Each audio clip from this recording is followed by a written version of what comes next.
Thank you so much, Victor. Next up, we have Dr. Gregory Cajete. Dr. Gregory Cajete is a Native American educator whose work is dedicated to honoring the foundations of Indigenous knowledge in education. Dr. Cajete is a Tewa Indian from Santa Clara Pueblo, New Mexico, and is practicing ceramic, pastel, and metal artist. He is extensively involved with art and its application in education. He is also a scholar of herbalism and holistic health. Dr. Cajete also designs culturally responsive curricula geared to the special needs and learning styles of Native American students. He worked at the Institute of American Indian Arts in Santa Fe, New Mexico for 21 years. While at the Institute, he served as Dean of the Center for Research and Cultural Exchange, Chair of Native American Studies, and Professor of Ethnoscience. He is the former Director of the Native American Studies and is a Professor Emeritus in the Division of Language, Literacy, and Sociocultural Studies in the College of Education at the University of New Mexico. In addition, he has lectured at colleges and universities in the US, Canada, Mexico, New Zealand, Italy, many other places all over the world. And it's such a privilege to introduce Dr. Cajete.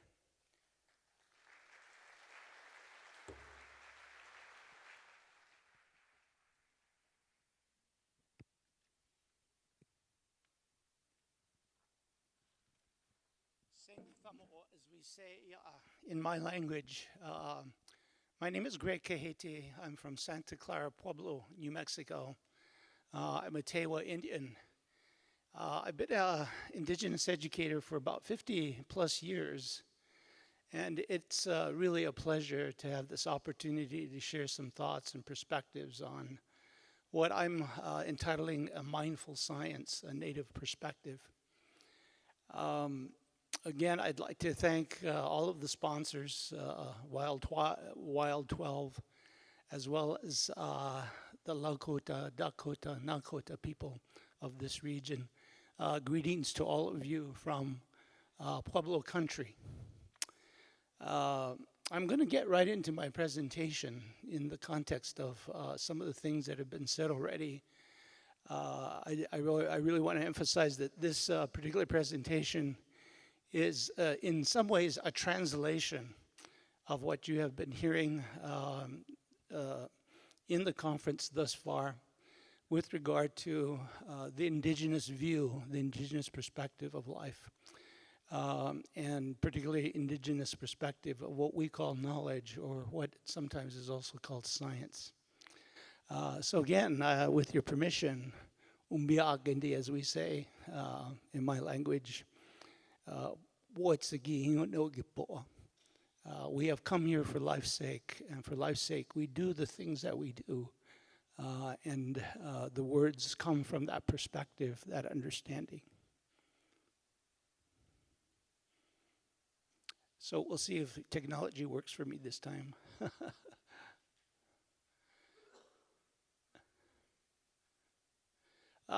So my first slide is through the native eye. It's a work by a good friend who has since passed. His name is Conrad House. But I use this slide in many of my presentations because for me, as a self-taught artist, this really reflects the indigenous perspective. And so it's entitled In the Native Eye. You can see the native eye in the lower part of the collage. You can see as the native eye views and looks into the world, it's a collage of relationships, interdependence. These are ecological principles and perspectives that indigenous people all over the world actually hold. And so, you know, the relationships and those interdependencies between the eagle, the corn, the antelope, the turtle, the bear, the sun, the moon, the morning star, and all of the forces that make the earth and make the world in which we live. These are the contexts of indigenous thought and native science. My name actually, my Indian name is, I have two names. One is Mountain Stick, Pinhe in my language, and the other name is White Antelope, which is Ton Sai. So interestingly, as there has been an emphasis on white animals. One of my names actually is a white antelope. Again, this particular perspective and understanding is something that indigenous people all over the world, I think, understand in terms of how they view and understand their world, their environment, their relationships, their interdependencies. And so I hope you will extend, that perspective and that image, to all of those kinds of relationships. Native thought is, in Western terms, its axiology lies in the balance of relations. Its epistemology is based on observing, doing, making, symbolizing rhythm, ritual, and ceremony. Its logic is based on all elements and beings of the multiverse are linked together. And its process is working with the understanding that all things are dependently interrelated in the harmony and the balance of the multiverse. The medicine wheel that you see depicted there represents all of those understandings and perspectives, as has been already related by many of our Lakota speakers, Lakota elders, and again, that relationship, that perspective, that understanding, that reliance of knowledge from the stars, knowledge from the earth, that balance our relationships, balance our understandings of ourselves. Native science is a product of a different kind of creative journey from Western science. Native science is a metaphor for native knowledge. It is stories of the world that include creative ways for living and participating in relationship with the world through the process of seeking life, relationship, and meaning. These are the things that the prior speakers have been talking about from their own particular Lakota perspective. But again, remember that these are indigenous perspectives, and you can find similar thoughts and perspectives among indigenous people all over the world. The slide is from Cahokia, a sun priest greeting the sun, probably during summer solstice. Native science reveals itself through abstract symbols, visual spatial reasoning, sound, kinesthetic expression, and various forms of creative, ecological, integrative, and spiritual thinking. This is why Native science is expressed through story, through art, through song, through dance, through ritual, through music, through community, through hunting, fishing, farming, healing, architecture, and astronomies. The slide is from Chaco Canyon. It's as close to a perfect circle as is possible with human body measurement. Again, it is erected in Chaco Canyon, a place of very ancient knowledge, understandings, and perspectives that we've also are looking towards in terms of our trying to understand ourselves in the past, to inform our present, and to project the possibilities of our future as indigenous people. Native science and native knowledge. So the definition of native science, from my perspective, is a multi-contextual system of thought, action, and orientation applied by an indigenous people through which they interpret how nature works in their place. Native science essentially is a place-based knowledge system, very dependent on the relationships, the understandings, the perspectives of the people who are of that place. Native knowledge is the high context body of knowledge built up over many generations by a cultural distinct people living in close contact with a place, its plants, its animals, its mountains, its deserts. And this is why indigenous knowledge is important in a contemporary world, contemporary expression of science, because Indigenous people do have that intimate knowledge of places, intimate knowledge of how nature works in their place, and really, in many ways, how to best alleviate and address many of the issues that we face with regard to a devastated environment. Again, those understandings and those perspectives are carried in the form of Indigenous story. As you see in this particular picture, grandfather son is being greeted by hunters in the early morning. So the philosophical base of Native science is based on the development of knowledge through Indigenous science, and it's guided by spirituality, as you have seen, ethical relationship, mutualism, reciprocity, respect, restraint, and a focus on harmony and acknowledgement of interdependence. So what I'm giving to you is essentially a treatise on what is Indigenous knowledge and how does it inform what today we call ecological science or environmental science or conservation science. This knowledge is integrated with a particular place, as I've said before, towards the long-term sustainability of a place. It is, in many ways, parallels Western environmental ethics and practices, but it goes beyond it. It goes beyond it. And I think that term, goes beyond it, is something that you have to be, I think, has to become very important in terms of how we begin to create a science that actually addresses the needs that we have now and into the future. So here's one of my paintings. It's called The Asking. It's prayer and song and the thought as it generates into the world and is greeted by the forces of the world, the morning star, the sun, the moon, and the clouds. So how is Indigenous science, Native science, how is it imparted? How is it taught?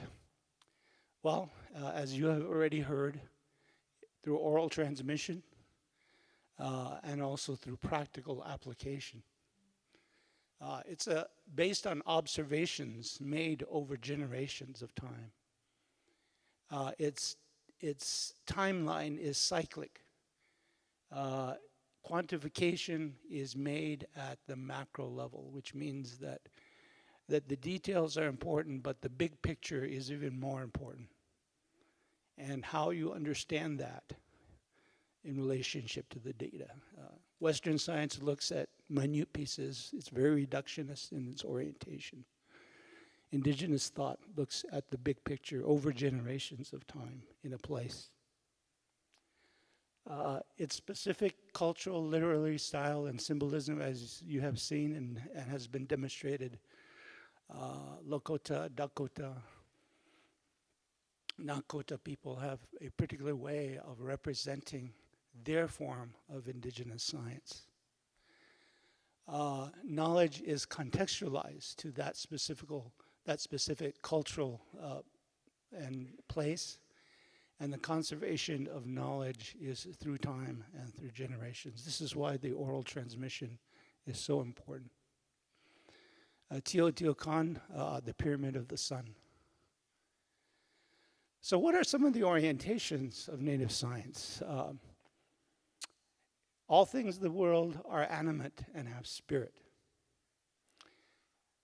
There is a significance to each place because each place reflects the whole order of nature and also of the universe.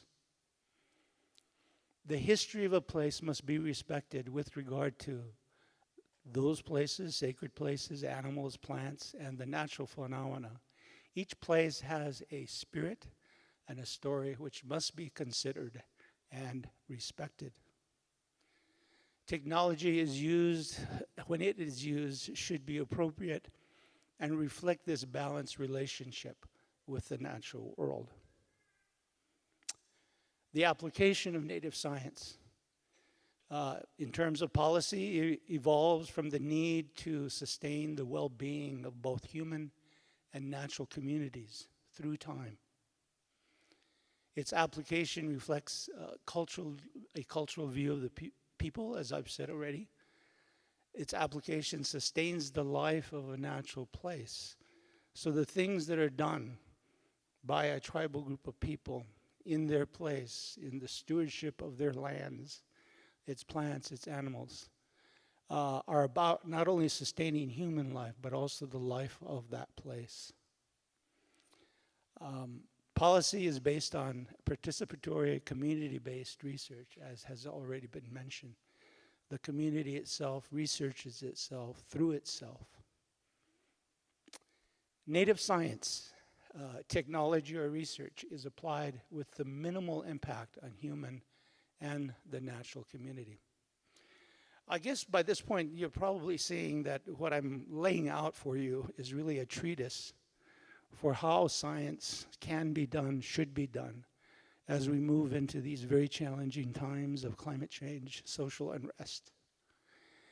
And that in many ways, Western science has not paid attention to indigenous science until relatively recently. We have been marginalized, in terms of our thoughts, our ideas, because we are actually coming from a different worldview, a worldview that is based on, not based on materialism, but is based on relationship. So, native science creates relational maps of the world.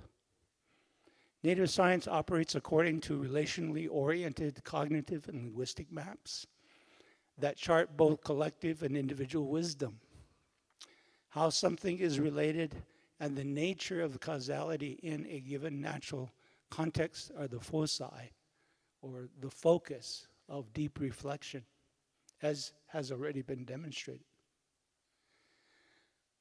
The ways in which aspects of nature are transformed through time and space, and the nature of proper orientation to sacred space, demand the observation of subtle details that are the foundation of that knowledge. Ritual and ceremony may be personal or communal technologies for accessing knowledge, and symbols are used to remember key understandings of the natural world. Native science is a process for understanding in all aspects of native tradition. So native science is a particular perspective. It's a worldview, it's an understanding of how humans should live in the world. It's ethical, it's ecological, it's spiritual, it's communal. So this perspective of native science includes, but also goes beyond objective measurement, honoring the primacy of direct experience, interconnectedness, relationship, holism, quality, and value. Its definition is based on its own merits, conceptual framework and practice, and orientation in the tribal contexts in which it is expressed. So it's self-validating within the tribal context in which it's expressed. It doesn't need to be validated from outside that context. Concerned with the processes and natures within the universe, it continually deals in systems of relationships and their application to the life of the community. So bringing down those understandings of relationship to how do you create community, how do you sustain, how do you live through time and through generations? How do you sustain a people through time and through generations? So essentially, indigenous science is the first and most primal sustainability science. It is based first and foremost on sustaining the people through time and through generations. So native science is integrated into the whole of life and the being and provides a basic schema, a basic system, a basic map for the basis of action in the world. How does this happen? Well, the process of coming to know. As we say, we don't have a word for necessarily education, but we have words for coming to know. That's the best translation. There is no word for education, as I've said, nor science or art in most indigenous languages. But a coming to know, a coming to understand, metaphorically entails a journey, a process, a quest for knowledge and understanding. There is a visionary tradition involved with these understandings that encompass harmony, compassion, hunting, growing, technology. Again, spirit, song, dance, color, number, cycle, balance, death, and renewal. It's a relational way of knowing, where there's a great deal of misunderstanding between Western objectified science and indigenous traditions of knowledge. Knowledge among indigenous people is acquired in a completely different way, as you have seen, as you have witnessed. But the coming to know process is nevertheless very systematic, which I hope you've discerned as well. For example, certain processes must occur in a particular order, which is similar to the precise ways that an experiment is executed within the Western scientific method. This process of coming to know happens with respect, relationship, responsibility. Again, there's this ethical context. And resonance with the natural world is the goal of native science, a different goal than that of Western science. Native logic versus Western logic. So like in Western science, native science is sequential, builds on previous knowledge, but there's a need for a guide or a teacher in spiritual traditions, individuals who have gone that way before. Building on prior learning and traditions is never a direct or linear path. Instead, indigenous science pursues a rather meandering path along things and over obstacles in holistic ways. In the Western mindset, getting from point A to point B is a linear process. And in the indigenous mindset, arrival at B occurs through fields of relationships, an establishment of sense of meaning, a sense of territory, a sense of breadth and context. The psychology of thinking and approach differ. So how do we begin to bring forward this indigenous way of knowing and being into a contemporary Western context in ways that can be understood? So in many ways, this talk is a translation of indigenous thought for Western thought and Western thinking, which I think has to occur because I'll be very honest with you, you very much need in Western thought indigenous thinking. And that's really the ultimate message, I think, that I have to say. But building bridges is underway. Both sides stand to gain from this dialogue. Indigenous traditions have little power because we don't focus on that political power. Indigenous science, or because Western science is in a position of dominance, its biases, its insecurities, its unwillingness to consider other ways of knowing and understanding become the order of the day. A crucial first step in making this dialogue, and this conference is an example of beginning that dialogue. And it affects truly authentic and practical would be for Western scientific establishment to validate the study of indigenous science.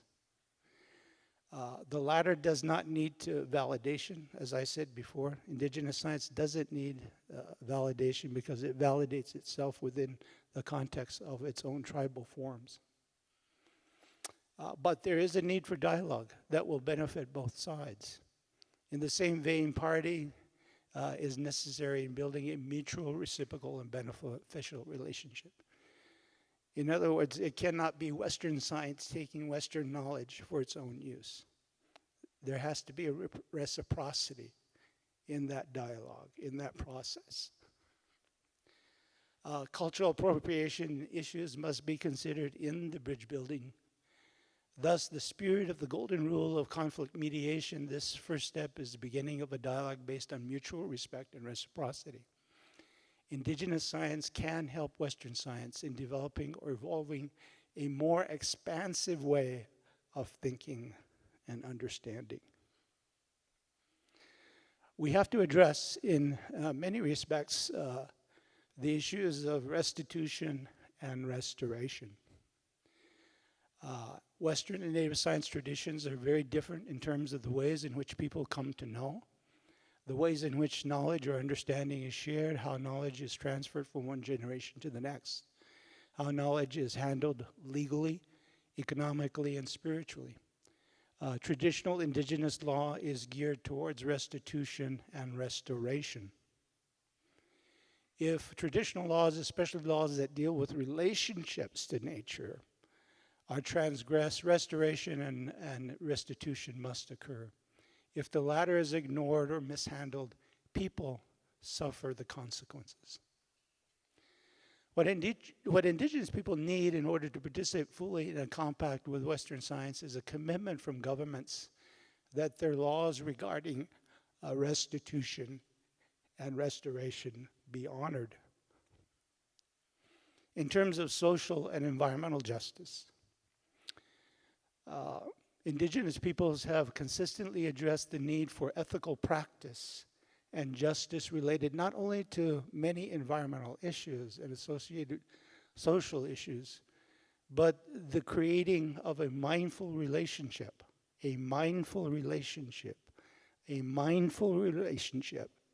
with nature. Example from this territory, this place, the action of water protectors for social and environmental justice during the recent protests at Standing Rock is one of the many recent expressions of indigenous peoples' advocacy for mindful relationship to the water, nature, land, people as precious resource and spirit that underlies the need for mindful practice. Indigenous land and stewardship. Indigenous land stewardship takes many forms in indigenous contexts, from advocacy for preservation of wilderness, to protection of sacred sites, to environmental restoration, to reintroduction of buffalo and salmon to their natural habitats. Indigenous peoples have been working a long time, many times unnoticed, on these kinds of issues. This stewardship not only includes these practices, but also is an outgrowth of traditional ethics of respect, relationship, responsibility, and reciprocity that guides, underpins actions and decisions. The protection of wild places for present and future benefit is an integral part of indigenous science practice. Indigenous peoples are, because food is life, as water is life, have long been involved with the movement towards food sovereignty. Traditional farmers have preserved valuable seed banks, forms of agroforestry, aquaculture, dryland farming, and other forms of regenerative agriculture and ecosystem restoration. Examples of the foods that we take for granted: potatoes, beans, squash, pumpkins, cotton, rubber, tomatoes, chocolate, peanuts, strawberries, pineapple, avocados, Jerusalem artichoke, tapioca, quinine, chikel, vanilla, tonka beans, cashew nuts, peppers, coca. All of these are only a few foods that we use today that are of an indigenous origin and were created and were farmed by indigenous America. Native medicines. Indigenous people around the world have developed extensive knowledge and practical uses of thousands of plants. A portion of this knowledge has been transferred to modern chemists and the pharmaceutical industry. Examples of useful plants include foxglove for congestive heart failure, the Madagascar periwinkle for childhood leukemia, licorice for blood sugar imbalances, including diabetes, impecac, an effective purge, the Mexican yam, which is the first modern contraceptive derived, um, which were derived and which also has beneficial effects if properly used. And also deadly nightshade, which is not so deadly in the right hands. Opium, poppy, the base of morphine, and mayapple are being studied for their effects on certain types of cancers, AIDS, and heart disease. Indigenous agriculture and aquaculture and forestry is extensive in terms of its histories. The new practice of permaculture, as what is called permaculture today, is actually applied indigenous science. And credit needs to be given to the indigenous peoples who brought forward that knowledge into the realm of permaculture. So these techniques assured that plants needed and used for food, medicine, and art production and trade could be perpetuated. The Great Basin is characteristic of hundreds of square miles of pinon. Those cones contain one of the most versatile wild plants gathered. For literally thousands of years, Native people planted and harvested pinons, ensuring favorable ecological ecology was maintained and perpetuated in these vast lands. And little research has been done on this in terms of the indigenous presence and the indigenous formation of the landscapes of North America. So the ways of propagating food plants are specific to region and society. Permaculture techniques were applied as well as to certain animals in order to help propagate animal populations. The estimated 60 million buffalo believed to have existed in the North American continent prior to their slaughter were the results of encouraging techniques applied by Native peoples, including game management and bioregional horticulture. So what I'm saying is that what Native North America has done was actually to create a landscape that was based on these principles of Native science. And these ancient techniques were and still are very valued in the context of the needs that we have today. Ancient techniques to feed a hungry world, rediscovering these techniques, looking at the different ways in which indigenous people have contributed to an understanding of how we are to create a more solid foundation for food sovereignty, such as blue-green algae, which was cultivated by the Aztecs in their Chinampa gardens. Ojibwe and other Great Lakes people learned how to cultivate such plants as wild pond lilies, cattails, wild rice, which is currently a cash crop. And as I say there, that these are important in the context of the world and the needs for food supplies in the world today. The Hopi honored their relationship with corn via the myth of the corn maidens descending from the sky to demonstrate how to care for corn plants. Here again is the connection between sky and earth. The Hopi corn maidens are also stars of the Pleiades, who come to the earth at certain times of the year, corresponding to the ceremonies performed by the Hopi. So again, you can see that the stories resound, that indigenous people have similar stories, maybe different places and regions, but similar stories. Advanced gardening, which is also taking hold, experimentation with food plants, and the abundance that resulted in trade among indigenous peoples of the America parallel those uses of science and technology in modern society today. And so, as we begin to look at these kinds of understandings, these perspectives, the ways in which Native Americans employed practical knowledge of characteristics of soil, water, and plants, and many of which have been underestimated in terms of their contributions and have been considered uncivilized and primitive.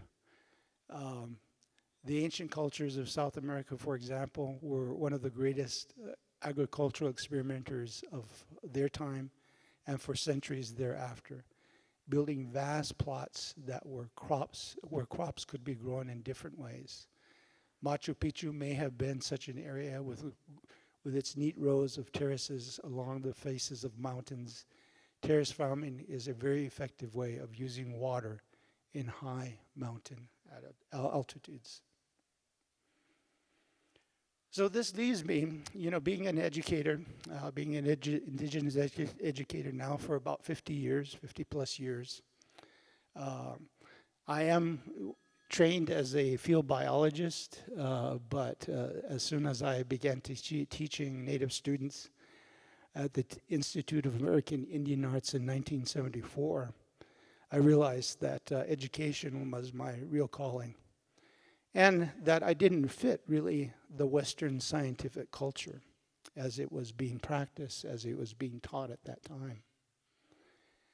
And so for me, sustainability-informed Indigenous education is the key to our future. As I say there, the advent of climate change, Indigenous communities worldwide have become increasingly concerned about the issues of sustainability related to their lands, waters, natural resources, cultural ways of life. In many parts of the world, Indigenous populations are directly and negatively affected by environmental, social, economic, and political consequences of a dramatically changing climate. For Indigenous communities, climate change highlights the need for development of sustainably informed science education that allows for a way of learning science that incorporates an understanding for how to sustain Indigenous cultures and communities, at the same time addressing those particular challenges of climate change. An Indigenous, sustainably informed approach to STEM education can form important functions for the interdisciplinary, social, cultural, relevant science, culturally based education needed by Indigenous communities as they attempt to address the challenges and impacts of climate change in their communities. So the sacredness of the earth, ecological unity, interdependence, ecological destruction that we now see undermines Indigenous rights to self-determination.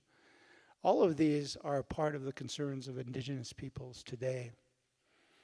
In terms of Black, Indigenous, and peoples of color communities, our communities are disproportionately exposed to climate risks, often living and working in areas of higher risk of flooding, sea rise, fires, heat stressors, and poor air quality. They are also vulnerable to the societal issues, including food security, less access to health care, and barriers to employment. So indeed, as we in this conference begin to address some of the kinds of things that people are doing in the world with regard to wilderness and wilderness conservation. For Indigenous people, as many of our stories, our prophecies have said, it is the dawning of a new sun, a new and very challenging sun. But it's also a time of the Indigenous mind rising. I've had the honor of being able to go to many parts of the Indigenous world and to bear witness to what various Indigenous groups and peoples are doing with regard to their world. And it is indeed a time of Indigenous mind rising, as this particular photo represents that rising sun. We can't tell what the future is going to be, but certainly we now understand that it's not going to happen by just one particular viewpoint of the world. That modern Western science and the practice of modern Western science must be inclusive, must include in a very serious way indigenous knowledge, indigenous perspective, but also in a very appropriate way. And so with that thought in mind, I thank you very kindly for your attention. Biwo ni, as we say, be with life.